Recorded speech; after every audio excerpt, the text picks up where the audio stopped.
Assalamualaikum warahmatullahi wabarakatuh. Sahabat Bunda yang dirahmati oleh Allah. Ya, supaya suami-suami itu tidak mudah untuk berbuat serong. Nah, tentunya selain kita mendoakan agar hatinya selalu dibimbing oleh Allah, kita sendiri juga perlu melakukan beberapa usaha secara lahir, Bun. Di edisi kali ini, saya ingin membagikan 3 cara yang perlu Bunda praktekkan untuk membentengi suami dari perselingkuhan.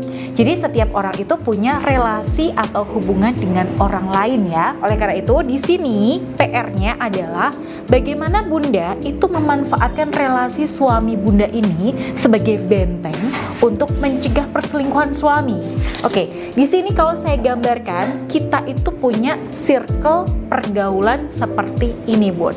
Ya, di sini saya akan gambarkan titik-titik lingkaran seperti ini. Dan di sini ada lingkaran dari yang terkecil hingga yang paling besar, Bun. Ya. Nah, suami Bunda itu ada di tengah-tengahnya.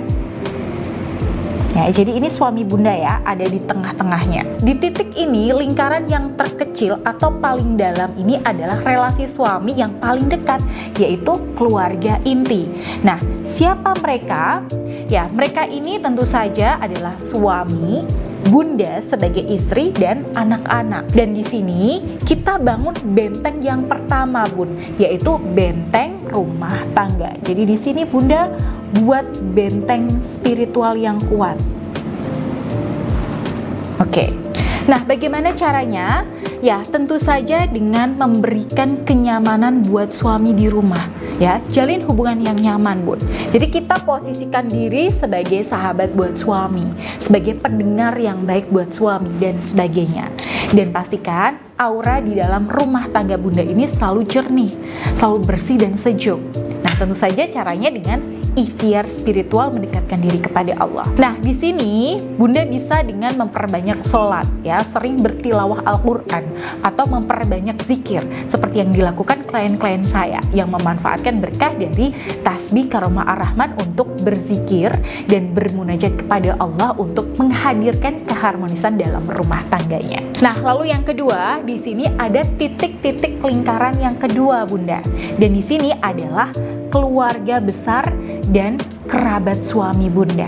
Nah, disinilah suami Bunda dulunya dibentuk, dibesarkan, diasuh, dan dididik. Dan orang-orang di circle ini perlu Bunda dekati untuk menggalang benteng yang kuat dari perselingkuhan suami. Jadi, keluarga besar atau kerabat suami ini seperti ini, Bun. Mertua, ipar, dan siapapun yang ada di circle ini itu besar sekali pengaruhnya terhadap kesetiaan suami. Nah, di sini Bunda bisa bentengi suami dari pelakor lewat circle yang kedua ini, Bun.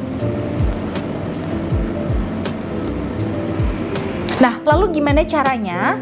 Ya, tentu saja dengan menjalin hubungan baik dengan keluarga dan kerabat suami. Ya, di sini saya akui tidak mudah memang. Tapi tidak mudah itu bukan berarti tidak bisa ya, Bun. Dan di sini saya yakin ketika kita punya niat ya, punya azam untuk menjalin hubungan baik dengan orang-orang di circle keluarga besar dan kerabat suami ini, maka insya Allah bisa, Bunda. Dan ketika Bunda bisa menjalin hubungan dengan keluarga suami, itu ada 2 keuntungan yang bisa Bunda dapatkan. Jadi keuntungan yang pertama, suami di sini akan lebih respect dan lebih mudah luluh sama Bunda, sehingga ini itu bisa mencegah suami dari sikap berpaling pada wanita lain. Nah, lalu keuntungan yang kedua, orang-orang di circle yang kedua ini itu bisa Bunda manfaatkan sebagai benteng untuk menghalangi suami dari yang namanya perselingkuhan, Bon. Nah, saya sering menemukan kasus perselingkuhan suami yang mana si istri ini tidak mendapatkan dukungan dari keluarga besar suami. Malah nih, keluarga suami ini justru mendukung si suami bersama selingkuhannya. Wah, ini kan sangat patut disayangkan ya, Bon. Ya, harusnya kalau terjadi perselingkuhan suami kan keluarga besar dan kerabat suami itu kan bertugas beramai-ramai membelah si istri. Nah, di sini pertanyaannya sekarang adalah kenapa kok banyak istri yang tidak mendapatkan pembelaan dari keluarga dan kerabat suami? Ya, akarnya pasti karena nggak ada jalinan hubungan baik antara mertua dengan menantu. Dan di banyak kasus, banyak pelakor yang pandai memainkan perannya untuk bisa menembus di circle kedua ini, Bunda. Dan keuntungannya ya si pelakor ini akan mendapatkan restu dari orang tua dan keluarga suami Bunda. Jadi akhirnya apa?